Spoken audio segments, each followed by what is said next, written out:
हे guys, जय हिंद। Welcome to the Hindu analysis of One academy.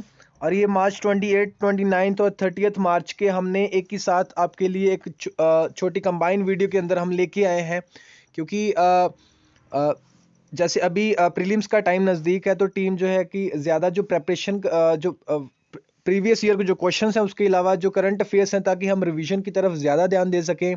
जैसे अभी हमारे पास सिर्फ 3 महीने का टाइम जो बचा है, और इस टाइम के अंदर 3 महीने से भी कम टाइम है, और इसके अंदर हमने जल्दी से अपना जो सिलेबस है उसे रिवीजन भी करना है। इसीलिए जो ये वीडियोस आ रही हैं, ये शॉर्ट वीडियोस हैं जिसके लिए हैं, और ताकि ज़्यादा जो आपको रिवीजन अभी जो है करवाई जाए। स्टार्ट करते हैं कोट ऑफ द डे के साथ। Cabinet is combining committee hyphen which joins ये एक है, एक फ्रेज है ये। A buckle which fastens the legislative part of the state to the executive part of the state. बहुत ही खूबसूरत एक डेफिनेशन है वॉल्टर बेगॉट के साथ, जो कि एक जर्नलिस्ट थे, ब्रिटिश जर्नलिस्ट थे एक। उनका ये डेफिनेशन है, बहुत ही अच्छा एक डेफिनेशन है। अ cabinet is a combining committee, एक कंबाइनिंग कमेटी है। अ हाइफन है विच जॉइन, जैसे हम कोई सेंटेंस यहाँ पे लिखते हैं तो वहाँ पे या कोई वर्ड है तो उसके आगे हाइफन लगाते हैं। एक हाइफन है जो ज्वाइन करता है, एक बक्कल है जो फास्टन करता है। फास्टन का मतलब अटैच करना। अ बक्कल विच फास्टन्स, जो इंजीनियर्स होते हैं, जो खास करके जो मैकेनिकल इंजीनियर्स होते हैं, जब वो वर्कशॉप्स के अंदर काम करते हैं या वो ट्रेनिंग के दौरान अपना देखते हैं, उसके अलावा भी जब वो मैकेनिकल ड्राइंग का जो सब्जेक्ट होता है उसके अंदर भी देखते हैं, वो इंजीनियरिंग ड्राइंग के जो सब्जेक्ट्स होते हैं उसके अंदर उन्हें ये वाले वर्ड्स मिलते होंगे। फास्टनर्स जो होते हैं, कई टेम्पररी फास्टनर्स होते हैं, कुछ परमानेंट फास्टनर्स होते हैं। और ये एक बक्कल है जो फास्टन विच फास्टन्स, यानी कि वो जोड़ता है। कैबिनेट जो है the legislative part of the state, जो कानून बनाता है, लॉ जो बनाता है, legislative part of the state to the executive part of the state. और जैसे हमें पता है कि जो मॉन्टेस्क्यू थे, उन्होंने भी कहा था कि जो स्टेट के 3 पार्ट होते हैं, लेजिस्लेटिव, एग्जीक्यूटिव और जुडिशरी, यानी कि एक तीनों जो विंग्स होते हैं, 3 पिलर्स हम बोल सकते हैं। और गाइज आपके लिए क्वेश्चन है कि जनरली किसको बोला जाता है, 4th पिलर ऑफ डेमोक्रेसी किसको बोला जाता है, ये आपने कमेंट बॉक्स के अंदर बताना है। In its origin it belongs to one, in it function it belongs to the other. Origin से ये एक को बिलोंग करता है, और जो फंक्शन करता है वो दूसरे को बिलोंग करता है। बहुत ही एक अच्छी, एक प्यारा, बहुत ही कोट है जिसे आप अपने एसेज के अंदर, अगर आपको पॉलिटी के रिलेटेड कोई एसेज आते हैं, या पॉलिटिकल साइंस के रिलेटेड, या पबैट जिनका सब्जेक्ट है, इन सब्जेक्ट्स के अंदर, या पॉलिटिकल साइंस या इस तरह के अगर आपके सब्जेक्ट्स हैं, तो उनके अंदर अगर आपको ऑप्शनल पेपर आता है, या उसके अलावा आपको ऐसे पेपर आता है, या एथिक्स के भी पेपर आते हैं, तो उसके अंदर भी आप इस तरह की जो कोट्स हैं वो यूज़ कर सकते हो, और आप इसे याद रख सकते हो। यहाँ पे स्क्रीनशॉट भी ले सकते हो, और वॉल्टर बेगोट का ये कोट है, ये भी आप याद रख सकते हो। नेक्स्ट स्टार्ट करते हैं इंपॉर्टेंट न्यूज़ के साथ। India registers 53,250 new cases. और जैसे आपको पता ही है कि जो ग्राफ है वो बहुत दोबारा से जो सर्ज हुआ है फरवरी, जो सितंबर अक्टूबर 2020 से जो ग्राफ उसके बाद नीचे को जा रहा था, दोबारा से फरवरी से जैसे हमने देखा है कि जो जनवरी के अंदर जब वैक्सीनेशन प्रोग्राम, जो वैक्सीनेशन ड्राइव है वो शुरू हुआ, उसके बाद फरवरी से दोबारा से ये जो सर्ज होने केसेस जो है शुरू हुए हैं। और एक ही अभी इसका मतलब ज़्यादातर प्रिकॉशंस जो है स्टेट को लेने की ज़रूरत है, स्टेट गवर्नमेंट को, और उसके अलावा सेंट्रल गवर्नमेंट को जो प्रिकॉशंस लेने की ज़रूरत है। उसके बाद जो वैक्सीनेशन ड्राइव है उसको, जैसे अभी 1 अप्रैल से जो 1 अप्रैल से जो 45 ईयर्स से अबव जो लोग हैं उनको वैक्सीनेशन जो प्रोवाइड की जाएगी। और उसके बाद अगर हम बात करें तो एक जो ये शिप था बहुत बड़ा, ये स्यूज़ कैनाल से पास हो रहा था। और क्या हुआ, इजिप्ट के अंदर जो है स्यूज़ कैनाल, जो कि 1869 के अंदर बना।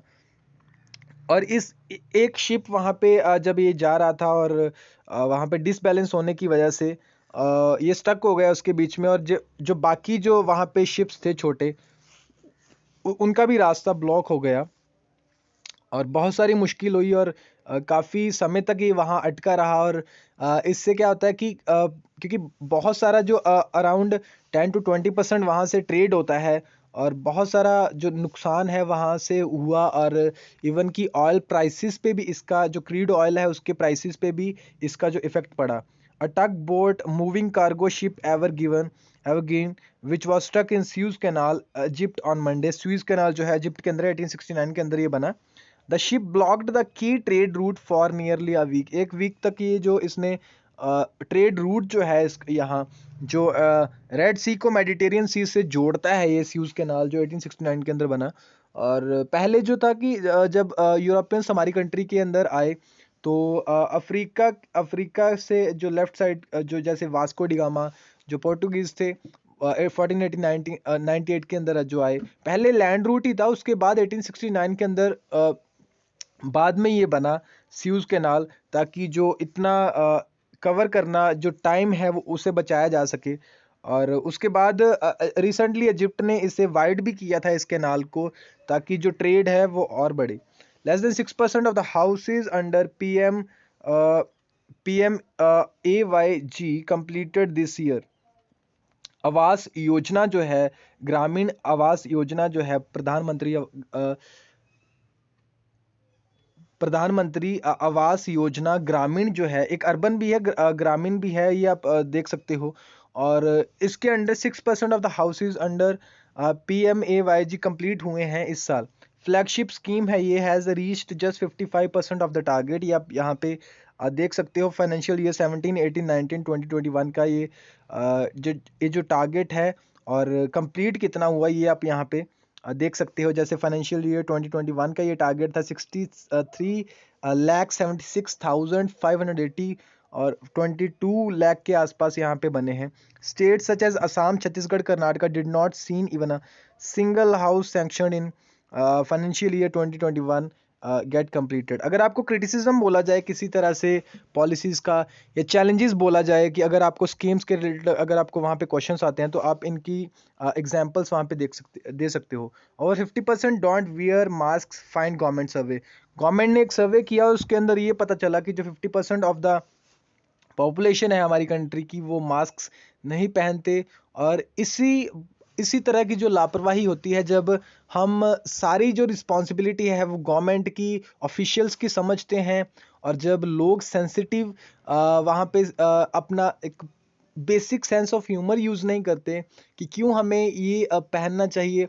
देखिए, ज़रूरी नहीं है कि जैसे अभी कोविड का टाइम था, वैसे भी हमारी जो एयर है उसके अंदर जो पोल्यूशन होता है फिर भी वो हमें सेफ रखता है। इसलिए हमें ज़्यादा जो है अपनी हेल्थ और हाइजीन की तरफ ध्यान होना चाहिए हमारा, और एक जिम्मेवार सिटीजन्स की तरह हमें काम करना चाहिए, ताकि हम अपने, क्योंकि जैसे बोलते हैं कि एक जो स्कूल, एक यूनिवर्सिटी, एक कॉलेज जो होता है वो टीचर्स और उसके स्टूडेंट्स के साथ होता है, उसका नाम बनता है। इसी तरह से एक देश का नाम उनके लोगों से होता है, सिटीजन से होता है। इसलिए हमें एक जिम्मेवार नागरिक बनना है। हम किसी पे ऊपर उंगली करते हैं, दोष लगाते हैं, तो उससे पहले हमें अपनी तरफ ध्यान देना चाहिए कि क्या हम अपनी रिस्पॉन्सिबिलिटीज़ पूरी करते हैं। अगर हम करप्शन की बात करें तो करप्शन ये नहीं है कि पैसे का ही करप्शन होता है। अगर अब हम अपने देश की किसी चीज़ का नुकसान कर रहे हैं, that is also a corruption. अगर हम अपना टाइम वेस्ट कर रहे हैं, अगर हम जैसे हमारा काम है पढ़ना, तो हमें अपना जो टाइम है वो मैक्सिमम टाइम जो है अपना स्पेंड करना चाहिए पढ़ाई के ऊपर। लेकिन अगर हम अपना टाइम स्पेंड कर रहे हैं किन्हीं और चीज़ों के ऊपर, एंटरटेनमेंट के ऊपर, दोस्तों के साथ बातचीत करके, और जो बिना काम की जो पार्टीज होती हैं उनको अटेंड करके, या अ, जैसे आजकल का यूथ तो यही करता है ज़्यादातर। बहुत कम बच्चे जो हैं ध्यान से पढ़ते हैं ताकि वो अपने अपने पेरेंट्स के लिए, अपने देश के लिए कुछ कर सकें। जस्ट देखिए गाइज, बहुत बार हमें ये वर्ड सुनने को मिलता है कि सेल्फ मेड मैन। लेकिन सेल्फ मेड मैन जो होता है वो भी खुद नहीं बनता, वो भी उसके पेरेंट्स के बदौलत, उसके सोसाइटी के बदौलत, उसके टीचर्स के बदौलत ये बनता है। इसलिए हमें ये नहीं सोचना, क्योंकि कई बार हम देखते हैं कि स्कूल्स के बाहर लिखा होता है आपने पढ़ा भी होगा कि जैसे गवर्नमेंट जो स्कूल्स होते हैं ज़्यादातर उनके बाहर लिखा होता है come to learn go to serve, यानी कि सीखने के लिए आओ और उसके बाद आप सर्व करने के लिए जाओ। कोई भी आप सर्विस प्रोवाइड करते हो, चाहे आप बिजनेसमैन हो, इंजीनियर हो, डॉक्टर हो, कोई भी प्रोफेशन है आपका, टीचर हो आप, तो आपको क्या करना है, वो काम अपना ईमानदारी से करना है और वहाँ पे करप्ट नहीं होना। करप्शन का मतलब सिर्फ यही नहीं होता कि पैसा आपने लिया है या इलीगली पैसा जो नहीं देना चाहिए था वो दिया है in the form of gifts और एनीथिंग एल्स। करप्शन का मतलब होता है कि अगर आप अपना टाइम भी वेस्ट कर रहे हो। इसी तरह से हमें एक जिम्मेवार सिटीजन बनना है ताकि हम अपने देश को भी और आगे लेके जा सकें। Mufti denied passport after adverse CID report के बाद, और हाई कोर्ट ने भी डिनाई कर दिया उनको पासपोर्ट देने से, पासपोर्ट जो उनका था देने से मना कर दिया। राजनाथ येचुरी स्पार ओवर केरला के अंदर जो प्रोब हुआ उसके related, defence minister must read the constitution, no central agency can interfere on the work in any state without the concurrence of the state concerned. ये जो जनरल सेक्रेटरी थे सीपीआई, एक party है केरला के अंदर, उन्होंने कहा। उसके बाद LDF government has committed an unconstitutional act by bringing the central law enforcement agencies with in the ambit of judicial commission of inquiry. और राजनाथ सिंह ने जो स्टेटमेंट दिया उनके अगेंस्ट, जो इन्होंने उनको स्टेटमेंट दिया, ये आप यहाँ पे देख सकते हो। Defence minister Rajnath Singh and general secretary जो थे सीपीआई के Sitharaman Yechury on Sunday clashed over the Kerala government's decision to institute a judicial inquiry against central agencies investigating the UAE consulate linked gold smuggling जो केस है, जिसके बारे में काफ़ी डिस्कशन था प्रीवियस ईयर के अंदर। Both leaders were in Kerala for electoring and met the press separately. Mr. Singh said the LDF government's move was unconstitutional in bringing the central law enforcement agencies within the ambit of Judicial Commission of Inquiry। और इन्होंने इनको कहा कि दोबारा से आप जो है कॉन्स्टिट्यूशन को रीड कीजिए। और इसी तरह से ये स्टेट्समैन चलती रहती हैं। हमको बेसिकली ये बताना चाहिए, हमने ये पॉलिटिकल चीज़ें यहाँ पे नहीं देखनी, उसमें उसके अंदर जो क्या चीज़ें हैं वो हमने देखनी है कि जैसे ये स्टेटमेंट्स हैं, तो इन स्टेटमेंट के बीच में हमारे लिए क्या चीज़ ज़रूरी है, एग्जाम पॉइंट ऑफ व्यू से क्या चीज़ ज़रूरी है वो हमने देखनी है। NRC rejection slips to be issued soon. Center has told the Assam government that rejection slips should be issued immediately to those excluded from the final NRC जो register था, which was published in 2019। उनको rejection slips जो है issue कर दिए जाएंगे। More than 19 lakh of the 3.29 crore applications in Assam were left out of the final register that took 5 years to compile and cost of 1220 crore रुपए की वहाँ पे कोस्ट आई। और उसके बाद जैसे आपको पता है कि 3.29 करोड़ जो लोग थे वहाँ पे देवर आउट, उसके बाद दोबारा से एक बार हुआ। और ये सुप्रीम कोर्ट मोनिटर्ड ये प्रोसेस था जो कि 1985 के अंदर असम के एनआरसी के रिलेटेड जो इशू था, और सबसे पहले जो एनआरसी था वो 1951 के अंदर हुआ। उसके बाद ये लगातार होना चाहिए था, लेकिन 1985 के अंदर जो असम अकॉर्ड हुआ उसके अंदर गवर्नमेंट ने जिम्मेवारी ली कि उसने एनआरसी को बनाना था, लेकिन हुआ नहीं। उसके बाद 2013 के अंदर जब सुप्रीम कोर्ट ने इसके अंदर इंटरफेयर किया, तब जाके उसने मॉनिटर किया। और रिसेंटली अभी ये एक्सरसाइज कंप्लीट हुई है और उसके रिलेटेड एक क्वेश्चन था। और ये जो है सीए से काफ़ी डिफरेंट है, हमने पहले भी बहुत बार इसे डिस्कस किया है। और CoWIN upgraded 1 crore can register for jab daily. CoWIN जो ऐप है जो कि वैक्सीन लेने के लिए यहाँ पे बनाया गया है, उस पर रजिस्टर करना पड़ता है और उसे अपग्रेड किया गया है, उसकी जो वर्जन अपडेट की है यहाँ पे। और 1 करोड़ जो लोग हैं यहाँ पे वो जो है रजिस्टर कर सकते हैं। पीसफुल स्टार्ट एक एडिटोरियल है। फर्स्ट फेज जैसे यहाँ पे इलेक्शंस के बारे में कहा गया है, बेसिकली आप इसे पढ़ सकते हो। इलेक्शंस के अंदर जो फर्स्ट फेज के अभी इलेक्शंस हुए थे वेस्ट बंगाल के अंदर, और उसके बाद असम के अंदर, वो अभी जैसे अमित शाह जो हैं, जो बीजेपी के अब पार्टी के एक लीडर भी हैं, और उसके अलावा वो होम मिनिस्टर भी हैं। करंट जो प्रेजेंट जो रिजाइम है, जो प्रेजेंट गवर्नमेंट है उसके अंदर होम मिनिस्टर भी हैं। उन्होंने जैसे पहले वो बताते हैं, और उन्होंने इस बार भी कहा कि जो 30 सीट्स के ऊपर इलेक्शंस हुआ है उसमें से 26 वो जीतेंगे। और बाकी जो आप यहाँ पे पढ़ सकते हो कि दोनों जो पार्टीज थी, टीएमसी और बीजेपी खास करके, इनके बीच में जो कंपटीशन था अभी तक पीसफुल रहा है, एक जो पीसफुल स्टार्ट हुआ है। और 8 फेजेस के अंदर वेस्ट बंगाल के अंदर ये इलेक्शंस होंगे, असम के अंदर कम है, आई थिंक 2 to 3 फेजेस हैं जिसके अंदर ये इलेक्शंस होंगे। और ये जो आप पढ़ सकते हो इसे पढ़ सकते हो कि किस तरह से यहाँ पे माहौल रहा, और बहुत ही एक अच्छा स्टार्ट है। The danger of the communal polarisation is ever present, but it might be too much to expect the BJP and the TMC to keep the campaign free of hateful rhetoric in the phases ahead. The election commission might need to step in.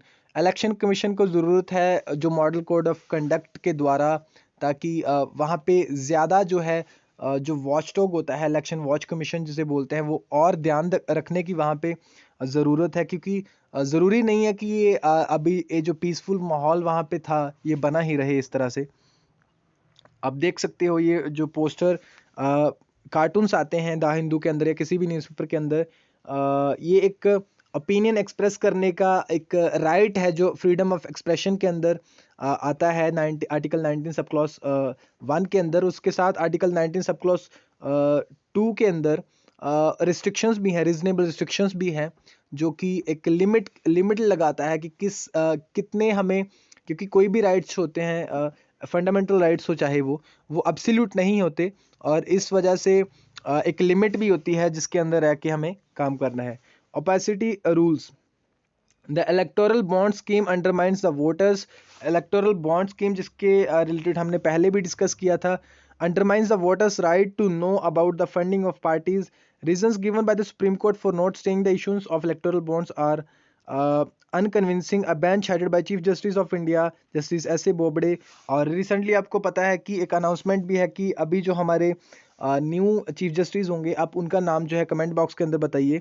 और justice जो बोबडे हैं उन्होंने कहा, there is no justification for staying the scheme as electoral bonds have been released in 2018, 19, 20 without any legal impediment and the certain safeguards have been provided in the court's interim order of April 12, 2019. The court ought to have considered that when the earlier order was passed, the time available was deemed to be too limited for an in-depth hearing. An order favoring the continuance of the scheme cannot be repeated year after year. इसे repeat नहीं किया जा सकता। और ये बाकी भी जो एडिटोरियल है ये आप देख सकते हो, क्योंकि हमने ये पहले भी डिस्कस किया हुआ है। और मजल्ड मीडिया को किस तरह से अलग अलग कंट्रीज़ के अंदर सप्रेस किया जाता है, और क्या 70 India is among 71 countries with critical issues around press freedom, according to an analysis of UK-based एक मैगजीन था Press Gazette's media freedom health check, जो कि 2021 के अंदर इसे पब्लिश किया गया है। क्या इसके अंदर अलग अलग यहाँ पे बेंचमार्क्स दिए गए हैं कि क्या क्या वहाँ पे रोल रहता है गवर्नमेंट का, किस किस तरह से वहाँ पे फ्रीडम दी जाती है। How often major media criticise government, बहुत ही जो कम है। अगर हम ये ग्रीन वाली कंट्रीज़ की बात करें तो इसके अंदर ये गुड स्टेटस है इनका, क्योंकि वहाँ पे जो फ्रीडम है प्रेस की वो बहुत ज़्यादा है। और इन कंट्रीज़ के अंदर जैसे हमारी कंट्री है, चाइना है, इसे इन कंट्रीज़ के साथ कंपेयर किया गया है। और ज़रूरत है हमें यहाँ पे जो प्रेस की जो फ्रीडम है उसे और बढ़ाने की, लेकिन उसके साथ चैलेंजेस भी हैं, जैसे बहुत सारे एंटी सोशल एलिमेंट्स या एंटी नेशनल एलिमेंट्स जो होते हैं उनको भी मैनेज करना है गवर्नमेंट ने। और एक होप है कि ज़रूर ये जो स्टेटस है हमारा ये इम्प्रूव होगा। अब ये जो वीडियोज़ आई होप कि आप लोगों ने देख लिया होगा, ज्योग्राफी के 2021 के करंट अफेयर्स हैं, और आर्ट एंड कल्चर के करंट अफेयर्स कवर कर लिए हैं, मॉडर्न हिस्ट्री के कर लिए हैं, सोसाइटी के रिलेटेड कर लिए हैं करंट अफेयर्स। और ये जो वीडियोज़ हैं ये April 1 से ये जो प्रीमियर होंगी, पार्ट 1, 2, 3, 4, ये से आप देखना मत भूलिए। अगर आप रिवीजन कर रहे हो तो ये वीडियोस जो हैं आपको एक अच्छा एज प्रोवाइड करेंगी, ताकि आप अच्छा एग्ज़ाम के अंदर स्कोर कर पाओ। और उसके साथ ज़रूर सब्सक्राइब करें इस चैनल को, बेल आइकन भी प्रेस करें, ताकि आने वाली जो वीडियोस हैं उनका नोटिफिकेशन आपको मिलता रहे। और फरवरी 2021 के करंट अफेयर्स अभी हम कवर करेंगे, उसके बाद जितने भी प्रीवियस करंट अफेयर्स हैं वो भी हम कवर करेंगे। इन्हें हम अप्रैल तक कवर करेंगे, मई और जून के हम नहीं कवर करेंगे, अप्रैल तक हम कवर करेंगे। और वो आप अप्रैल या मई तक हम कवर कर सकते हैं, और वो आप ध्यान से उन्हें कवर कीजिए। सबसे पहले अप्रैल तक का हमने बोला है, अप्रैल 2021 का।